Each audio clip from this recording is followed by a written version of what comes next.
Hey, good morning.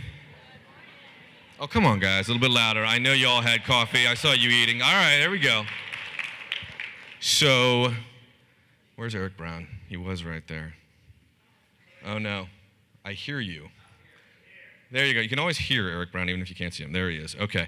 Eric admonished me last night to make sure that I didn't leak. I didn't tell any of you where we were going next year. And I explained to him I may have fallen short. A few of you know the secret. Shh, don't tell. But some of you have been coming up to me over the last couple of days and asking me. So, just come on, where are we going? Yes, Matt James has done that. And I don't think I told you, but I may have. But I didn't tell most of you, right? Can somebody testify to that? Get me in good with Eric? Yeah, did I tell? No, I didn't. I told you you had to wait. So my job now is to tell you where we are going next year. Woo! Come on, get louder. It's going to be exciting. Did you have a good time here? Did you have an amazing time here? Did you meet somebody extraordinary here? Did you learn something you didn't know before? All right, we're going to do it again. But I'm still not going to tell you where. I'm going to show you. Hit it, Max.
And because you guys know we like to send you stuff, I hope we've already done this.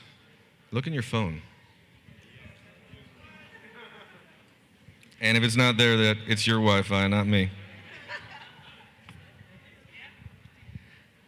Everything you need to know about Detroit ComNet 16 is in your phone, or will be shortly. We can't wait to see you. It has been beautiful here. It's going to be amazing today.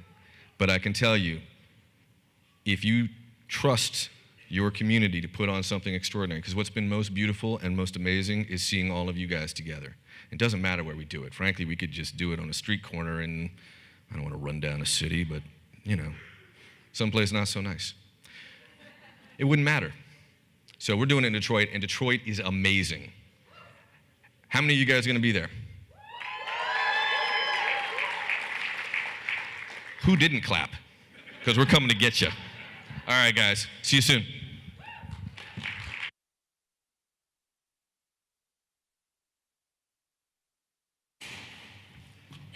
Good morning and welcome back. Sean, it is going to be a great party in the Motor City. We're really looking forward to it. My name's Joanne Krell. I work for the Kellogg Foundation. I lead communications there, and I'm a member of the ComNet board. And I am delighted to introduce this morning. First, I want to tell you, recently a favorite uncle told me about a sales conference he worked on some time ago. It had a pretty typical motivational theme, something like dare to be great. We've all gone to conferences that say that. And Dick Cavett gave the keynote. And for those of you who don't remember him or don't know him, or maybe only know him from his New York Times columns, he hosted a TV network talk show in the 70s and 80s featuring in-depth interviews and notable personalities, sort of the Jimmy Fallon of his day. In his sales conference keynote, Cavett showed clips of 3 favorite interviews with Congresswoman Barbara Jordan, with Katharine Hepburn, and with Groucho Marx, and he gave some commentary about each. He set up his premise by explaining that many interviews with famous people focus on what makes them like the rest of us. But Cavett wanted to explore what made his subjects different. He wanted to understand the passion and the drive and insight behind their extraordinary work. And that same question is relevant to our theme today. The fact is, if making ideas move was established science, we'd have learned to move them as journalism or marketing or public policy majors. We attend conferences like this because making ideas move is more than just science. There's art at work, and one key to understanding art is understanding the artist. It's fair to say that our keynote speaker this morning has married art and science to make ideas move on a mythic scale. So effectively, in fact, that he's influenced generations and the course of the nation. As the former counsel and draft speechwriter and personal friend of Dr. Martin Luther King, Clarence B. Jones played a key role in planning the 1963 March on Washington, and he had a guiding hand in developing Dr. King's iconic I Have a Dream speech. More recently, he's continued to make ideas move through his books, including What Would Martin Say and Behind the Dream, the making of the speech that transformed a nation, and through his ongoing work as the University of San Francisco's inaugural diversity scholar visiting professor in the College of Arts and Sciences. Clarence Jones will be interviewed this morning by Jonathan Capehart, a star who makes ideas move in his own right. He served as a policy advisor to former New York Mayor Michael Bloomberg. With the New York Daily News editorial board, he was awarded a 1999 Pulitzer Prize for editorial writing, and he's currently a Washington Post columnist, a member of the Post editorial board, and a frequent contributor to MSNBC. Jonathan makes ideas move because he calls things as he sees them, and he has the trophies, or depending on your perspective, the scars to prove it. In fact, if you see him at the break, be sure to ask him about his recent correspondence with Donald Trump. In the meantime, please join me in welcoming Clarence B. Jones and Jonathan Capehart.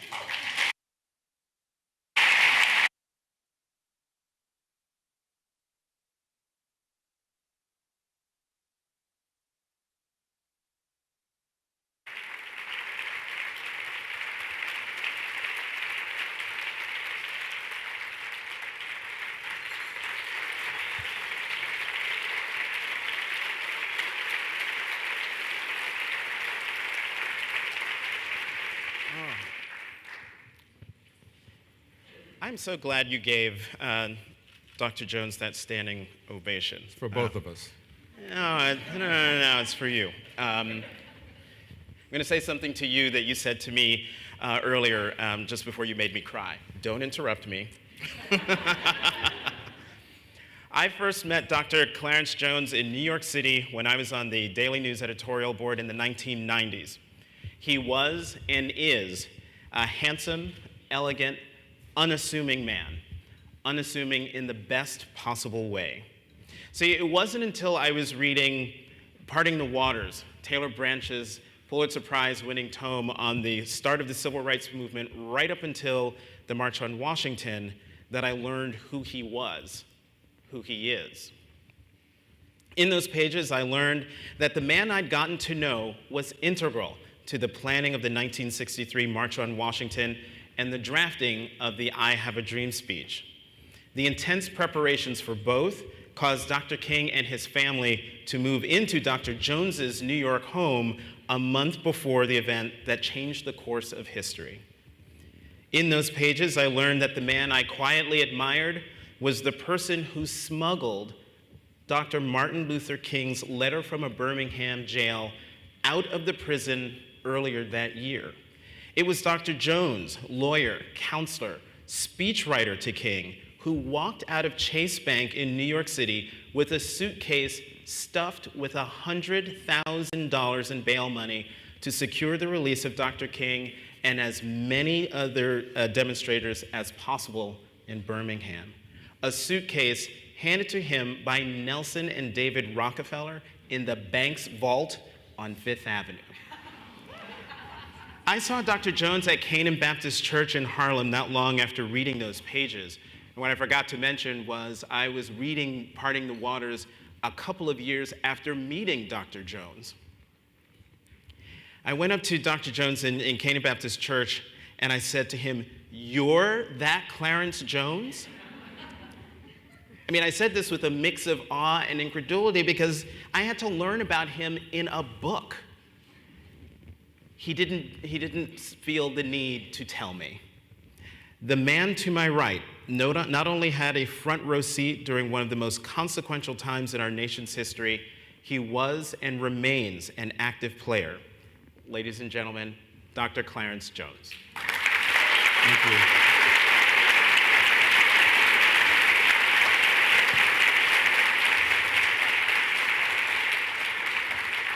So, how many of you knew who Dr. Jones was before today, before the various introductions? So, less than half of you. And that's why when I was asked if I could think of anybody who could moderate this discussion, I said, me, let me do it. Please let me do it. Please let me do it. And I told Sean earlier I would have walked across country to be able to do this. So Dr. Jones, it's been 52 years since the I Have a March on Washington, since the I Have a Dream speech, since the letter from a Birmingham jail. We've seen enormous progress in that time, President Obama being probably the biggest and best sort of manifestation of that. But we've also had Staten Island, Ferguson, Baltimore, Charleston, North Charleston, Cleveland. How would you describe race relations today, given those two things? First of all, thank you for that generous, nice introduction.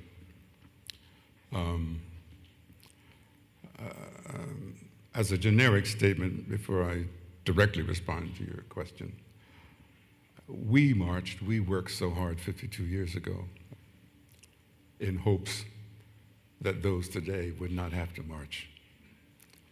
So clearly, the fact that they do means that not that we were completely unsuccessful, but we were not as successful as we would like to have been. What's happening today in our country is not only a reflection of some of the things which were not sufficiently addressed during that period of time, but are also a reflection of what I refer to, and I mentioned to you, is what I call the deer in the headlights syndrome on the part of white America. And this is regrettable. I don't want to take too much time, but I would like to give you a quick example of that, if I might. Is this the story? Yes. The AG story? Yes. Okay, buckle up. In 1963, James Baldwin, in 1963, the New Yorker magazine published major excerpts from James Baldwin's A Fire Next Time. It created a firestorm in the country literary circles. As a result of that, the Attorney General of the United States, then Robert Kennedy, invited James Baldwin down to Washington to have a meeting with him. Okay. As a result of that meeting, the Attorney General asked if James would convene a meeting of opinion makers that the Attorney General would have an opportunity to meet to get a pulse of what was going on in America. So a meeting was convened at which James, of course, was there, Harry Belafonte, Lorraine Hansberry, the playwright, Rip Torn, a white actor, Dr. Kenneth Clark, who was responsible for the Dolls test and the Supreme Court decision outlawing segregation, Lena Horne, a SNCC worker from New Orleans, Louisiana, by the name of Jerome Smith, and myself. And it was a very heated, animated discussion. During the part of that discussion, Lorraine Hansberry said to the Attorney General, "You know, Mr. Attorney General, the person you should most be listening to here is Jerome Smith. He had just come back from the front lines in Louisiana." So there was a discussion about how the Attorney General told all of us, and particularly to Jerome Smith how much they had been doing for civil rights, and particularly protecting civil rights workers. Jerome Smith, with tears streaming down his face, told the Attorney General, who was about 5 feet away from him, "Mr. Attorney General, you were full of shit." Okay? He was red-faced, stopped. But as a reflection, he reacted like deer in the headlights. A deer in the headlights. And Jonathan, you'd have to be deaf, dumb, and blind not to acknowledge that there's been major progress. But on this issue of race and race relations in America, regrettably, still a large part of America reacts like a deer in the headlights. And why is that? Is it because we as a nation don't want to have the conversation? Or maybe I should say, is it white Americans don't want to have the conversation? Mm-hmm. No, I think it is because, for a whole combination of reasons in our educational system, that there's never been a clear, unambiguous study of an examination of the institution of slavery and its concomitant doctrine of white supremacy and their subsequent impact on generations of white and black Americans. For example, how can there really be a serious discussion about the Confederate flag?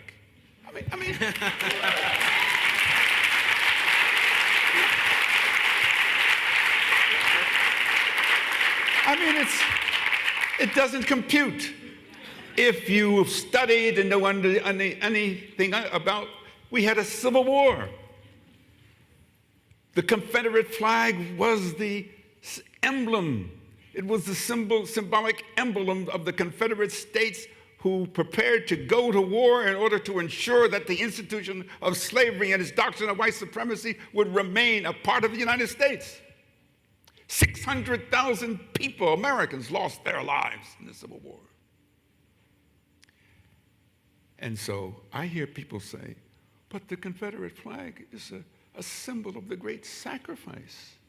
Hello? Okay.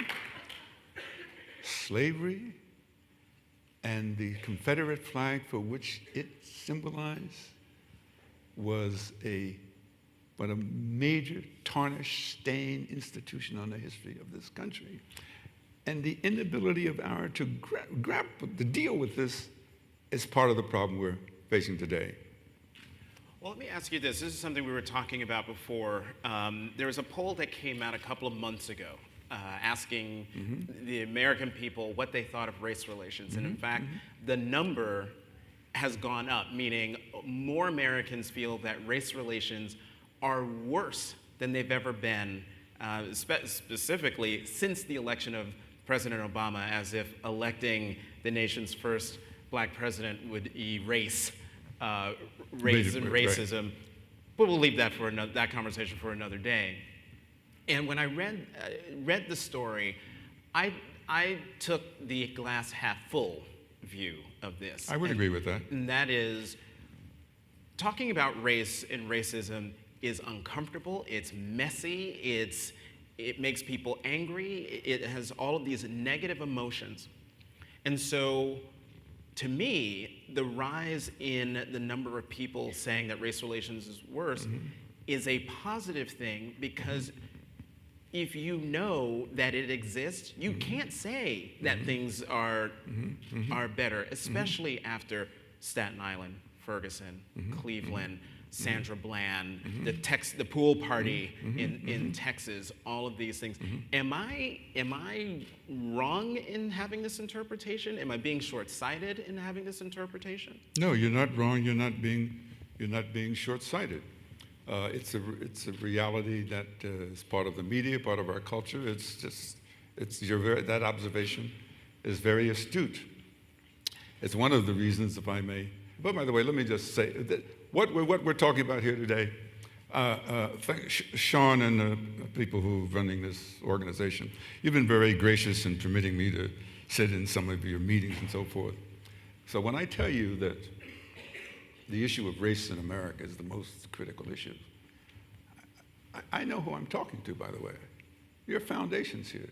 So I've sat in some meetings, and I've heard some things like, well, what should foundations be doing? How should they manage the money and the programs and so forth? I heard some phrases like, and I know the gentleman who said this, and he said it, and I'm not criticizing him. He was just stating a fact. He used the concept of, well, sometimes we have to be concerned about being risk averse, you know. And then I heard other discussions about,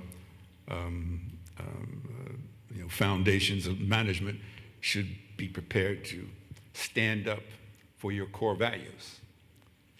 So here we are in 2015. And here we are, Jonathan Capehart and I are having a discussion telling you that this is one of the critical issues in your time. So I hope you're still going to talk to me after this conversation. Okay? But I want to tell you, there's no way in hell you can be risk averse in the management of your money if you're serious about making a difference about race in America.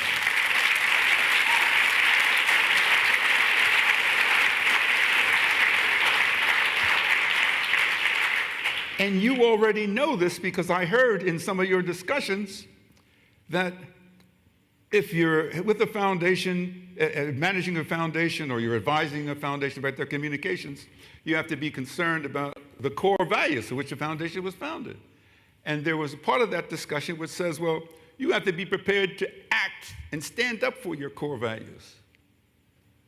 Hey, the money you manage was made possible by provisions in the tax code, okay?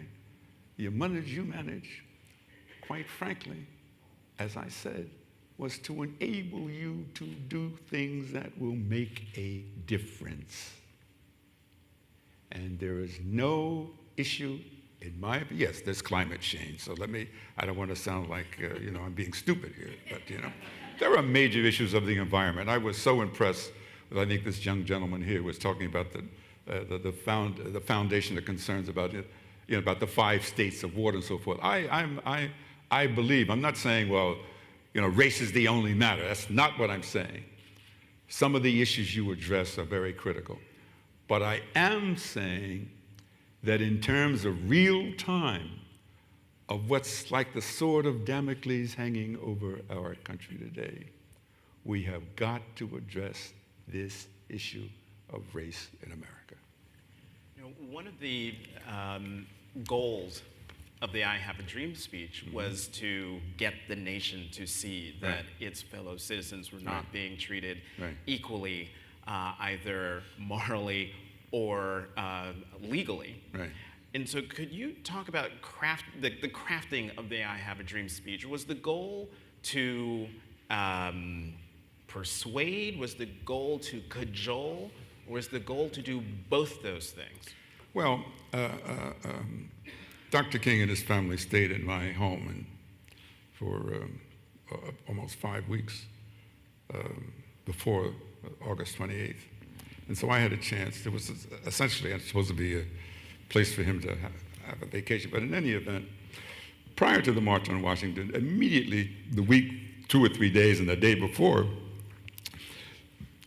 we had talked about what he might say.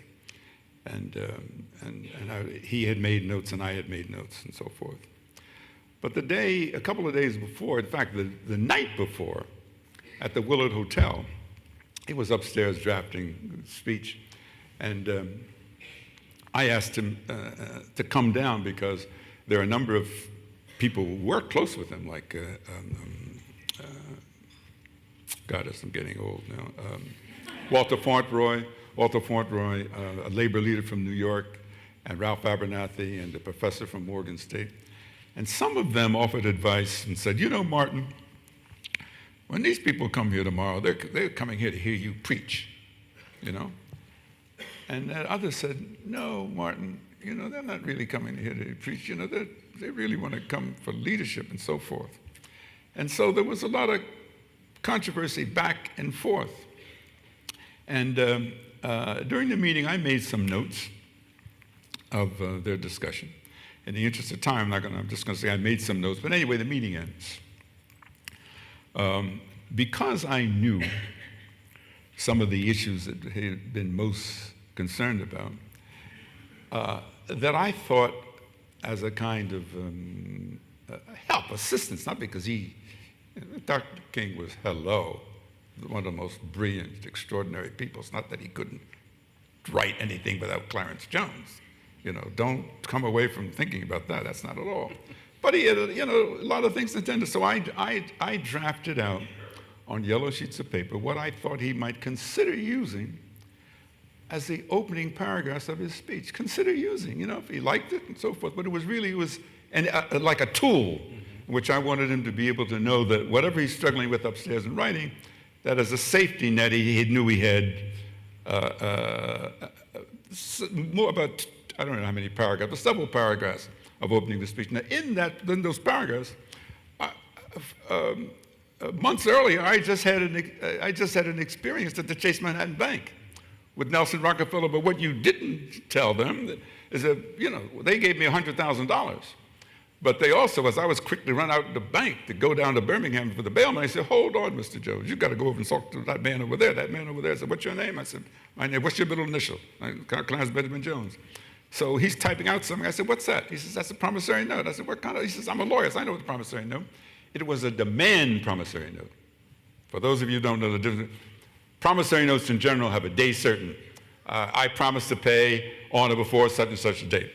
A demand promissory note is payable on the demand of the creditor, okay? Depending upon the state, sometimes the states require you to give the debtor 3 months. So I'm signing a demand promissory note. In fact, when I leave, I was so upset about it, I go to a telephone because Harry Belafonte had made arrangements for this. I call Harry Belafonte on the phone. He said, how'd everything go? I said, Harry, I got the money, but you didn't tell me I'd have to sign a promissory note. He says, better you than me. I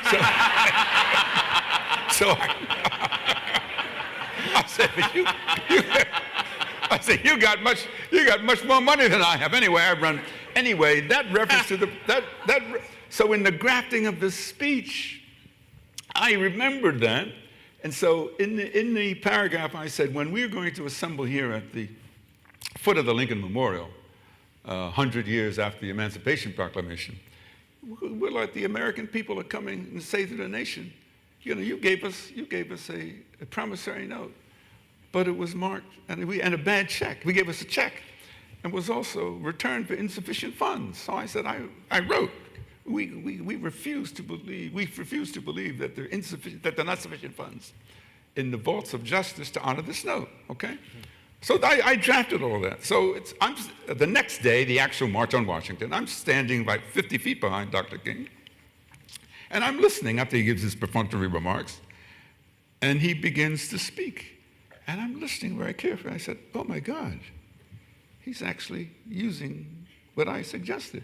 So I said, that's good. I mean, you trusted me and so forth.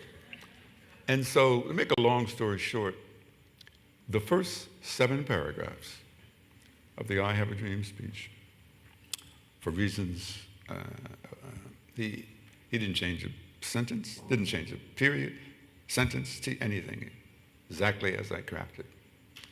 And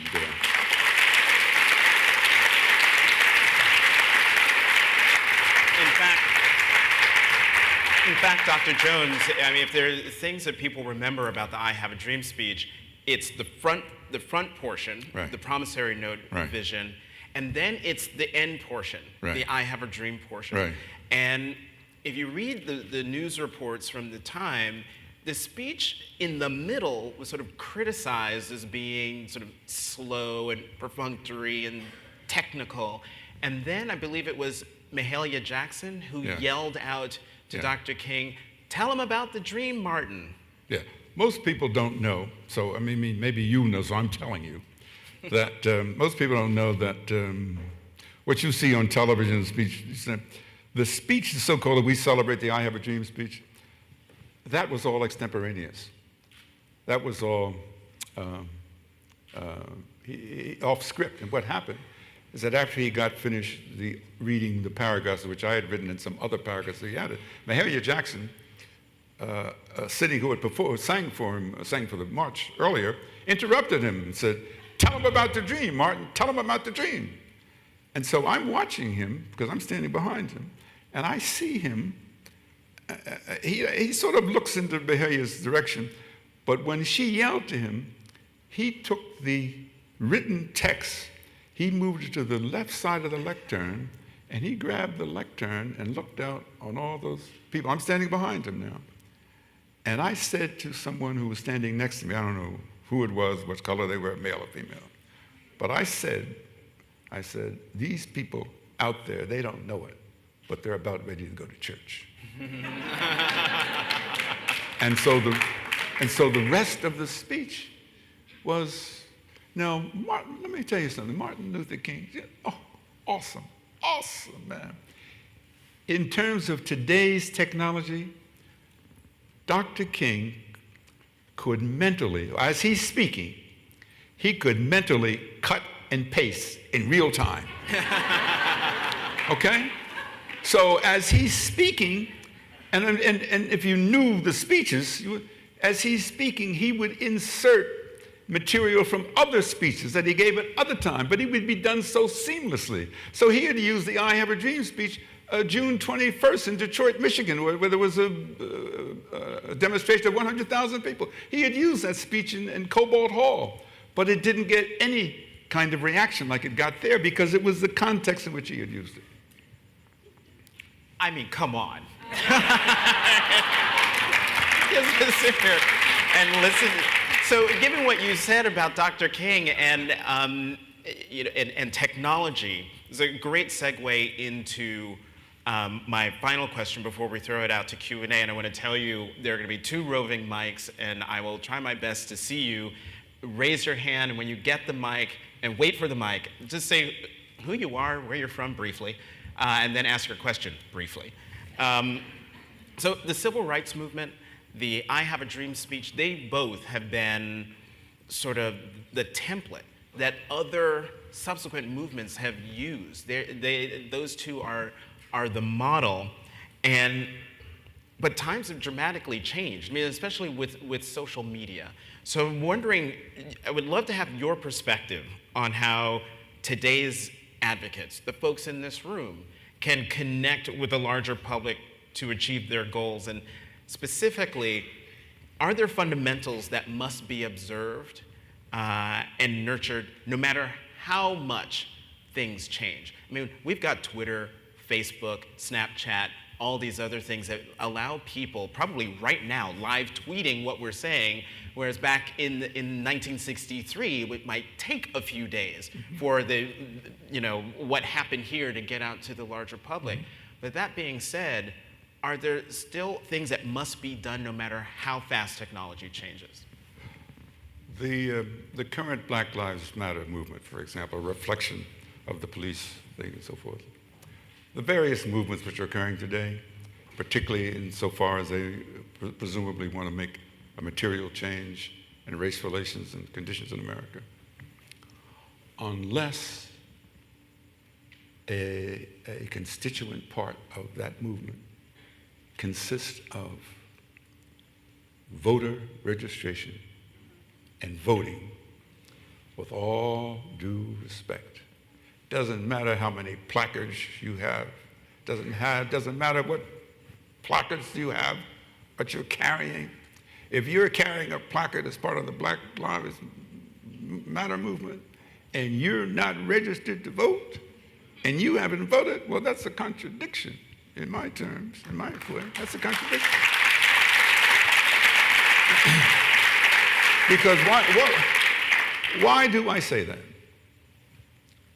Because power. It's about power. And in this system of government, by the way, there may be a better system of government than there is. I don't know where it is. The United States, greatest country in the world, I have any problems with saying that. Power. I had a private meeting with the director of the FBI. It was prompted because he gave a speech at Georgetown University that blew me away.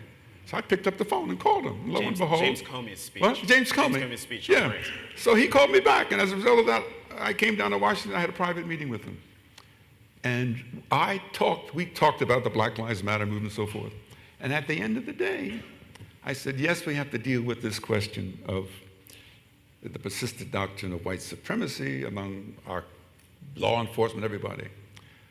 But we came away from both agreeing there's only so much the law enforcement can do, there's only so much that the FBI can do, there's only so much. What's going to make a change? It's not so much just talking and speaking and marching. You've got to exercise, you've got to vote. Because it's about power, it's about political power. And if there ever was a time for America to exercise political power, I mean, can you believe we just had another tragedy of guns? Okay? Can we believe we just had another tragedy?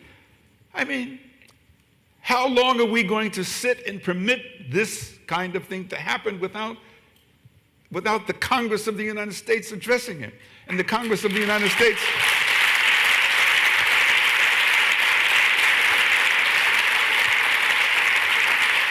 And the Congress of the United States is not addressing it because they don't feel that they have to.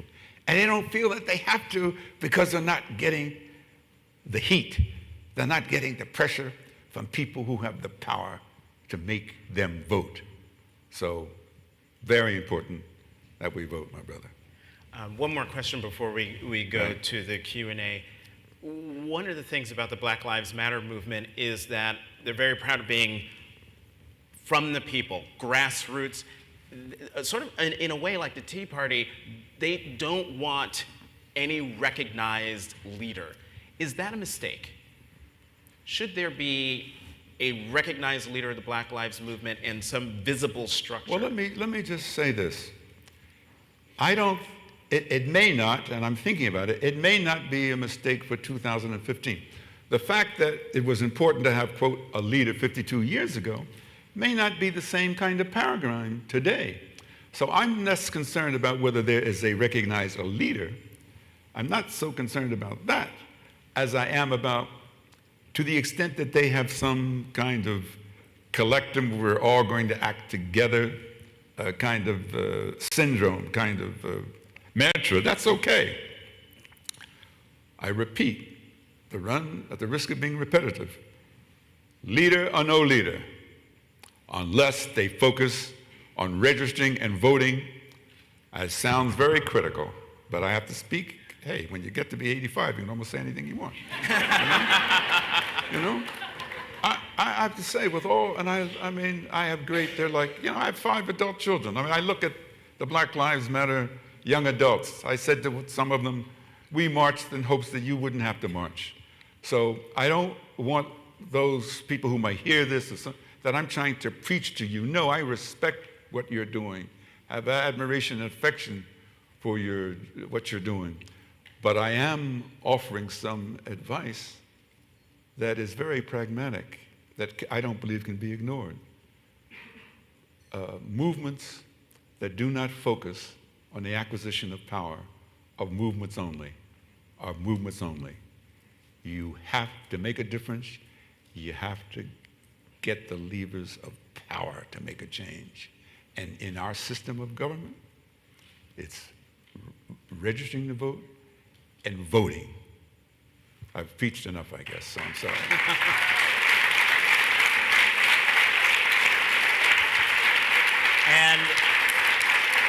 And with that, we've got, now 29 minutes and 52 seconds for Q&A from the audience. I can't see where the roving mics are. There's Tristan. So how about, and there's the other mic. I see you.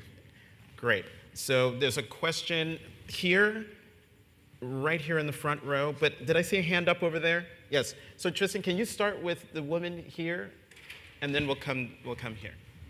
Thank you, Dr. Jones, for everything you've done. And my name is Teddy, and I'm originally from Boston, so I grew up during desegregation there. And as I tell friends, the South had nothing on Boston during this time. It was it was terrible. But my question is, when you're talking about voting and it being the most important thing, here we are in a time where all of these efforts are being made to prohibit voting again, which feels like a repeat, whether it's North Carolina or Ohio, some of the legislative actions that are coming. And so, on that note, as foundations, should one of our highest priorities be voter education, voter registration,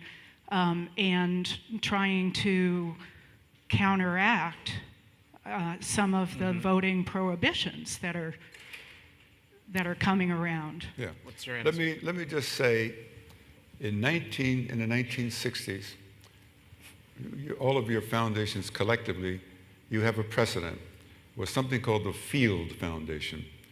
The Field Foundation embarked on a program of underwriting efforts to register people to vote during the 1960s. The principal benefactor of that was Stephen Currier. Stephen Currier and I think and his wife, they died in a plane crash in the Bahamas. But the Field Foundation was the original template of foundation resources being directed to voter education and registration. And so that made a difference. It made a difference during the 1960s. So the answer to your question is yes, it's important. Now I should also say I have a little bit of the legacy of Dr. King really stuck in me, right? So I believe if he were alive, that he would listen to the lawyers and he would listen to advice and people like me. But at the end of the day, he said, you know what, Clarence? He said, we can't tolerate this anymore. So I believe that he would say in North Carolina, he would call, say maybe for 250,000 people, I don't know, to surround the North Carolina State House, maybe 500,000, to quietly surround the North Carolina State House and to make known to the people in North Carolina, no business, do you hear what I'm saying? No business will be conducted in this State House until you rescind these laws. That's what I believe he would do, okay? Nonviolent protests, no business will be conducted in this State House until you change those laws. Now, it's always perilous, and I always counsel other people to do what I just did, and I always try to say you got to be very careful and don't be so presumptuous to say what Martin King would or would not say. But I'm going to express that belief. So that's what I think you should do. And the question here from the young man you mentioned in your remarks, right here, second chair.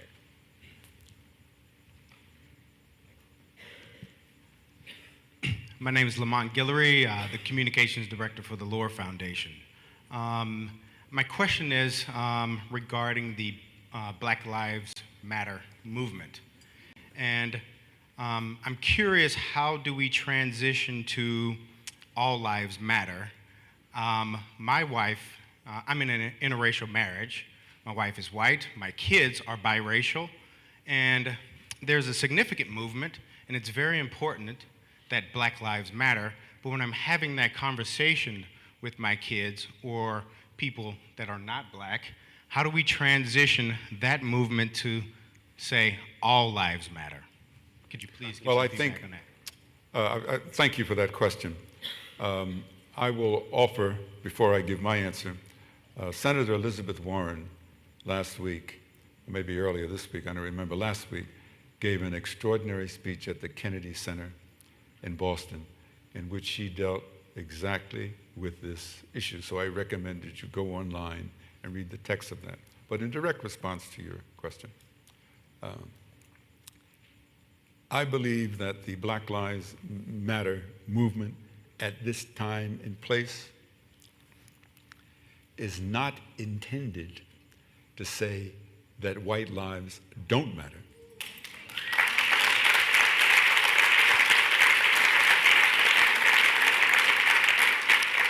It's not intended to say that white lives don't matter. It's intended to say that in the recent period of time, we have looked at the application of law enforcement, and it appears that there's been an unnecessary repetitive use of lethal force against young African American men, and in some cases, African American women.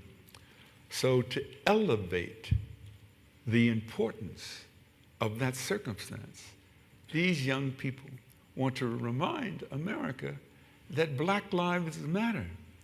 And by the way, white people who care about white lives matter with respect to law enforcement and other circumstances should support the Black Lives Matter movement, because unless, listen to me carefully, unless this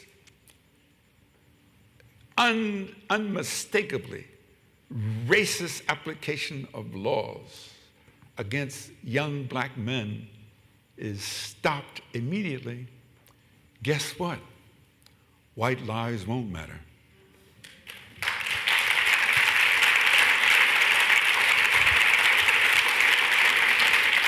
There's a question here in the third chair, front row. And then I would love to see some hands in, okay, there we go. There's, you're next, red tie. Good morning. Thanks for being here. It's such an honor to share this space with you. My name is Jesse Beeson, Public Affairs Director at the Northwest Health Foundation. My question is about much of the data suggests that philanthropy over the course of the past 50 years has actually underinvested in Black-led and other communities of color organizations, in particular when it comes to civic engagement, especially past any 4-year election cycle.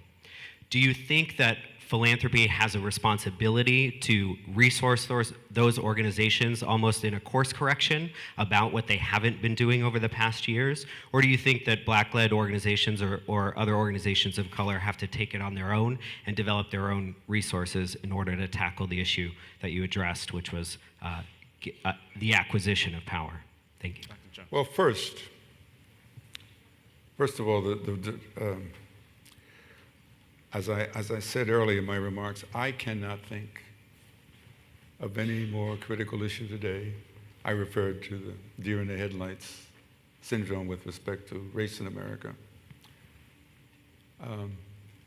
At the risk of a little self-promotion, is that I teach a course at the University of San Francisco. It's a 15-week lecture course, From Slavery to Obama. And this course, this year, for the first time, is being designed to go online so it can be made available to students other than at the University of San Francisco. And one of our principal focuses in doing that is to make it available to historically Black colleges, and it's being reconfigured so it might be useful in the schools in the San Francisco Unified School District.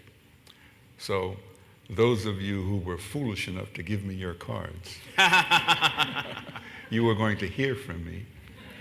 And those of you who did not give me your cards, then give me your cards so I can tell you what we're doing on this issue. But it is important. Hey, remember I said earlier, your foundations have core values? Think about it. You want to be responsive to some of the issues today? You cannot sit on the sidelines. You have to find a way of creatively providing funds, supportive funds to those organizations that you can determine in your own. Hey, I'm not suggesting that you suspend due diligence. I'm not suggesting that you suspend the traditional, examination that you're dealing with somebody credible as a student of a scam. But once you've made that determination, hey, what are you holding the money for? What's the money for?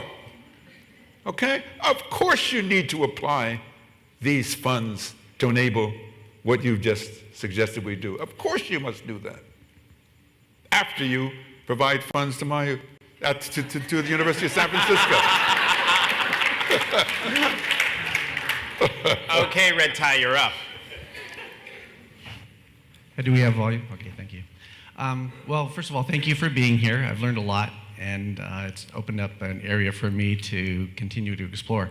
And you've already partly answered this question, so forgive me if it sounds like a stupid question. I hope it doesn't. But we think about great leaders we've lost. You think about what? Great leaders who we've Right. lost. John F. Kennedy, Martin Luther King, Mahatma Gandhi. And, Kennedy in his life, he did the Peace Corps, he averted nuclear war, but he made mistakes in Vietnam. And there were issues, social issues that he didn't address. Martin Luther King, if the shooter had missed that day, if he hadn't gone out on the balcony that day and stayed inside the room, and he had lived, what was the unfinished work? How would he have spent the rest of his life? You knew him, and you've partly answered that question, but I'm trying to ask it in a fresh way. Well, had he lived this January 15th, his birthday, he would have been 87. I'm fairly certain that he would have devoted his time to the question of poverty and income inequality. Clearly, he would have been focusing on, law enforcement, racist or unequal application of law and law enforcement. But I think his priority would have been income inequality and getting government and private institutions directed to address some of the critical issues. I said in some discussions here, I said at a dinner party that Sean was gracious enough to invite me to sit in on the Wednesday night. And I said to a nice lady from San Diego, I hope you're still here, and which I said rhetorically, I said, can you believe this? And I say the same thing to the tech people in San Francisco. Think about it. The richest country in the world. The richest country in the world. And you mean to tell me that there's a United States veteran sleeping on the sidewalks in San Diego or under the bridges in San Francisco because there is no housing for them? They have no food. There's a disconnect. How is it possible? How is it possible that we can permit this to happen?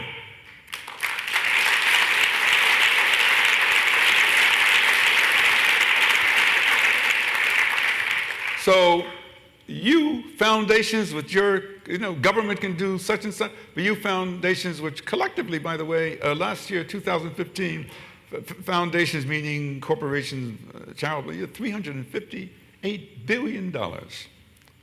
That's which 358 billion. That's all the foundations in America, okay? And what you gave from that was 2% of our domestic of our domestic national product, 2%. So your challenge here, by the way, I'm standing back there, and I can, it's hard to read something when it's backwards. Yeah, but I understand you're having your conference in Detroit next year. Could not agree that is one of the best places you could hold your next year's conference.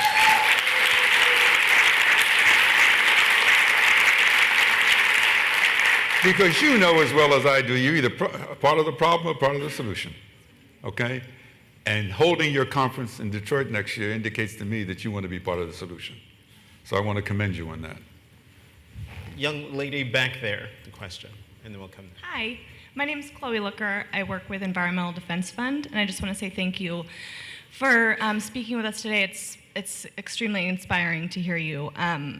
I work with an environmental organization, and although sometimes the connections of racial justice and environmental issues are not super clear, we also know that issues of pollution and environmental justice, disproportionately impact communities of color. So I'm wondering if you have any insights about how big environmental organizations like the one I work with can work with communities of color in a more authentic way to try and solve some of these issues. I think your question is pregnant with the answer. I think it's a challenge for I don't know what particular community, but I think it's a challenge for those organizations that are committed to environmental change and so forth and dealing with the environment, is to find out, to look around in the community in which you serve, geographically I'm saying, and to find out what, and I use the word credible, what credible community organizations within the African American community, within the Hispanic community, what organizations that you believe, based upon what they're doing, in a way that seems to parallel what you are doing. I think it's to be very proactive and to try to find out who those organizations are and to find out whether or not their programs, what they seek to do, is compatible with what you seek to do, and try to find a way of funding them, try to find a way of helping them. Question back here, and then the next question will be from the young woman in the second chair, second row. Go ahead. My name is Jared Walker. I'm from the Atkinson Foundation. First of all, obviously, thank you for being here and thank you for all the work that you've done. People like me wouldn't be here without you. Thank you so much. So that being said, this is a conversation about a conference on communication specifically. And in organizing around issues of police accountability, all of these sorts of very charged, racially charged political issues, if I had $1 for every time someone quoted Martin Luther King and told me that I wasn't being very King-like in doing this kind of work, I would be able to solve the problem of veteran homelessness across the country. So how do we take our message and make sure that heroes like Dr. King, that our message is not co-opted and that people do not continue to misuse his words in a way that is disgraceful to his legacy? What an extraordinary question. Thank you for asking that question.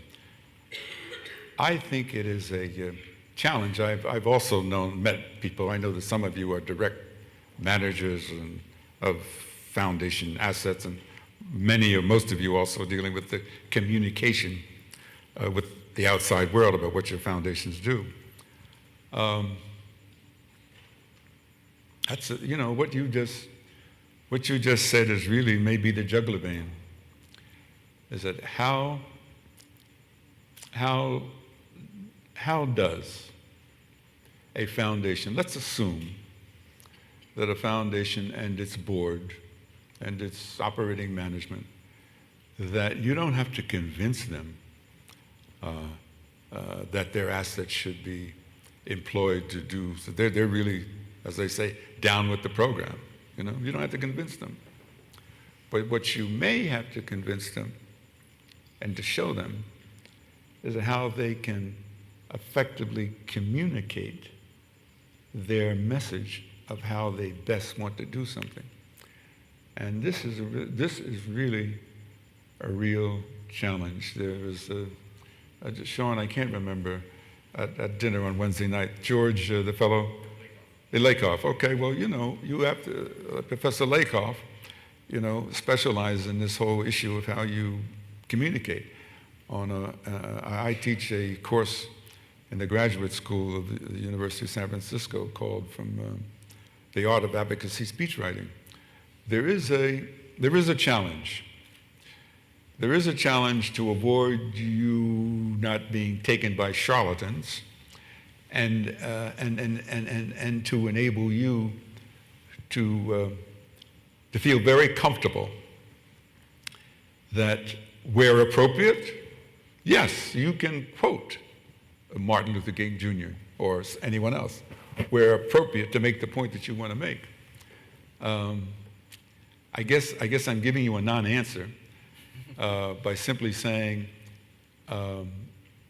it is a major issue. What you have said in your question is a challenge, and I think that others in this room who may be similarly challenged as the person who asked that question, I think you really got to think about that, because that is an issue. How do you effectively communicate, and how do you communicate so that the kernel of what you say is accurate and sincere and doesn't have the feel of inaccuracy or, at worst, hypocrisy. Question here. Okay, sorry. Hi, I'm Angel Fother with the Denver Foundation, and it's great to have you here. Dr. Jones, earlier you mentioned that we need to put the heat on or sort of force the hands of our elected officials Yes. to make change. And I'm just wondering, when I take a look at a lot of our elected officials, our Congressional Assembly, I'm most often just shaking my head wondering if they're going to get anything done. My question is, when you compare the political leaders that you worked with and your congressional leaders from the civil rights movement to those that we have in office today, what differences do you see in terms of our challenges and our opportunities to make them or to work with No, I them for understand. change? Well, let's just take the Republican Party, okay? We only have 7 minutes. Okay, let's take... Just want to put it out there. Where are the Senators Jacob Javits from New York? Or the Senator Case from New Jersey? Where are some of the leaders in the Republican Party who were very active in civil rights? I believe that the issue of civil rights is not a Democratic issue. It's not a Republican issue. It's an American issue. It's an issue. It's an issue of conscience. And I also am aware, so I don't want anybody to say, well, you know, Mr. Jones ought to know better. I'm not trying to counsel. By definition, the reason you're able to get your 501c3 and so forth is that in most instances is that you're going to do this because you're not going to engage in any political activity. I understand that. And I'm not suggesting that you do that. I am suggesting, however, there is sufficient statutory room for you to use your resources to educate your community, to educate the public about those issues and about the persons in their community who could make a difference without necessarily the foundation taking any particular stand that you're opposed or against any particular political issue. You see what I'm saying? But I think you really must take the resources to educate, you know. These are the issues, these are the positions that people hold, and you're not, by providing that information, suggesting to them that you should vote for A, not vote for B. That's not what I'm suggesting. I'm suggesting that I'm really suggesting that knowledge can set you free. All right, we've got probably time for the 2 hands I just saw. So we'll start with you right here, and then we'll go to the lady for the last question. Make them quick. Okay, I'll try and do this quick. Thank you, Dr. Jones, for being here. My name is Dan Oppenheimer. I work for the Hogg Foundation for Mental Health in Austin, Texas. I kind of wanted to ask you a favor, which is my wife and I. I don't have any money in my pocket. My wife and I are involved in an effort in Austin to change the name of our kids' school, elementary school, which is Robert E. Lee Elementary. And I think it might actually make a difference in our effort to exercise power if you could, I mean, if you felt comfortable from the stage saying something to that, because my ears perked up when you talked about the Confederate flag. So if you have anything to say about Robert E. Lee Elementary School in Austin, Texas. Okay. What you got to say, Dr. Jones? What I've said, if Robert E. Lee is the Robert E. Lee I believe you're talking about, and if he was a general of the Confederate Army, that's the one. Is that the one?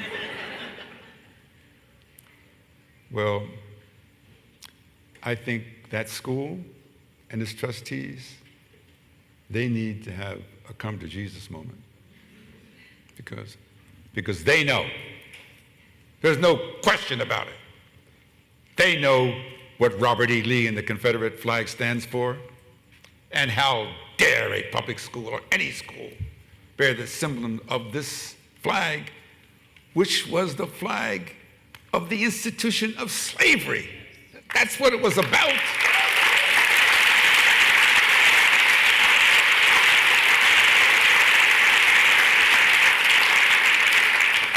I am sorry, there is no nice way of saying it other than saying it as it is. You know, Daniel Patrick Moynihan, whom I like to quote all the time, he said, everybody's entitled to their opinion, but you're not entitled to your own set of facts, okay?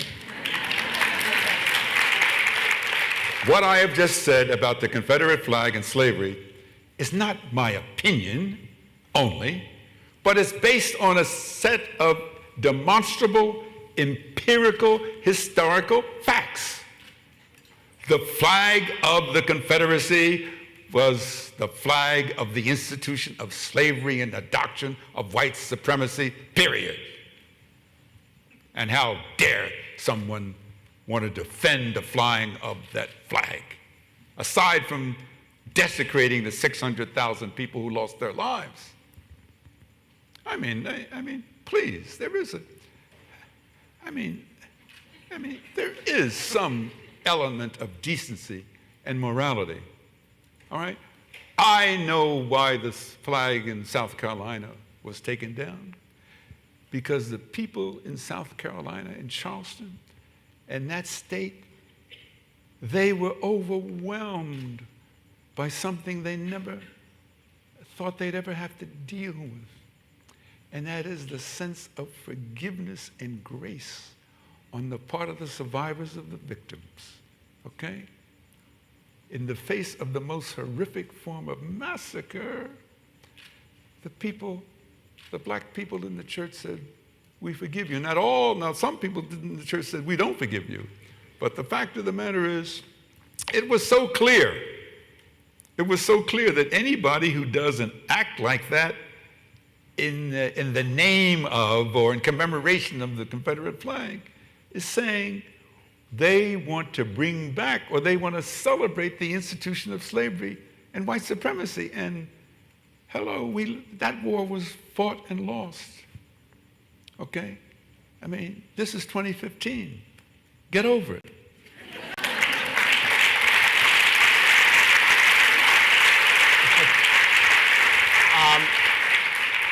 Does that work for you?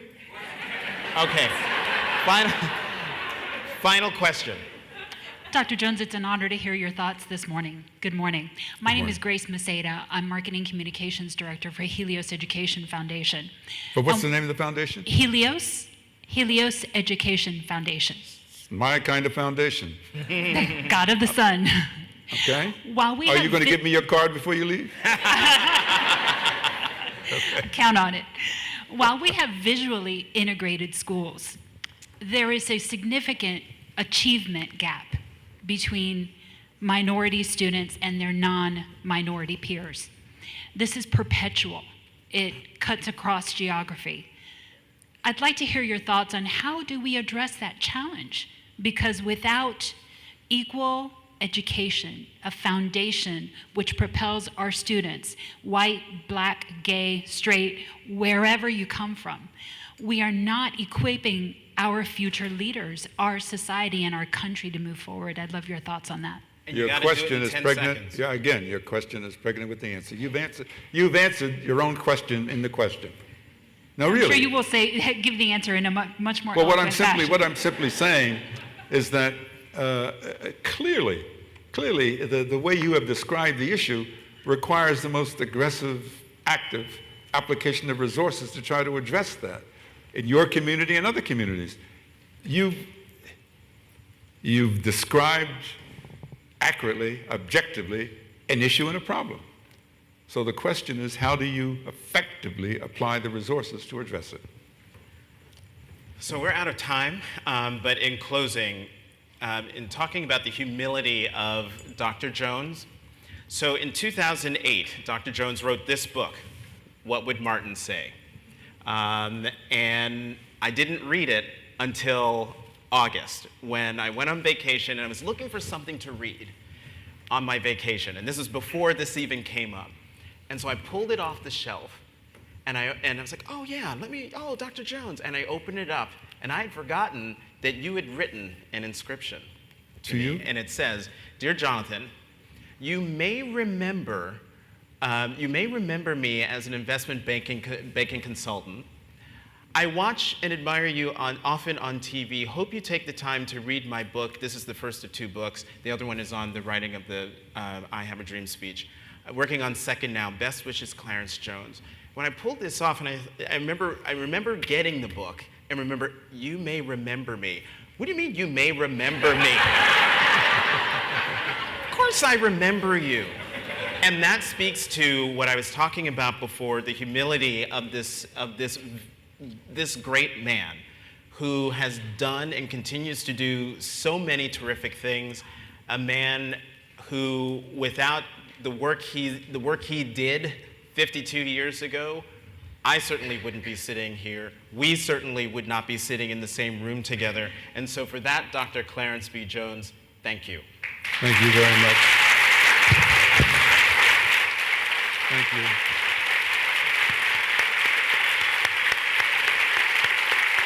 Thank you very much. Thank you so much. Thank you so much. Over here. Over here. I am so proud. I am so proud of this man right here.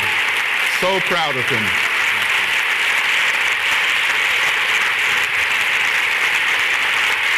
Sean, thank you. Sean, thank you. Sean, I wanna.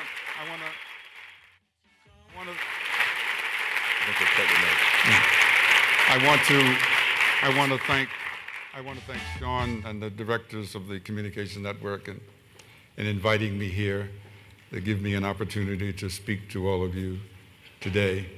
There is an African proverb that says that if the surviving lions don't tell their stories, the hunters will get all the credit.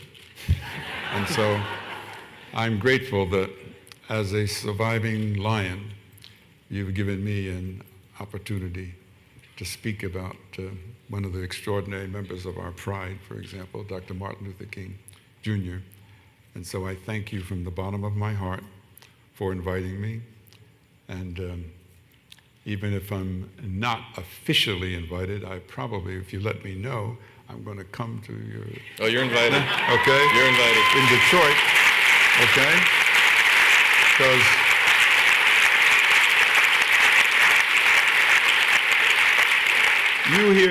you hear me talk to you, but you should also know the effect you've had on me. I was profoundly moved in some of the discussions that I heard. I've been profoundly moved in people who've come up and talked to me, and people have been very gracious and so, "Oh, Mr. Jones, I'm looking forward to seeing you on Friday morning," and so forth.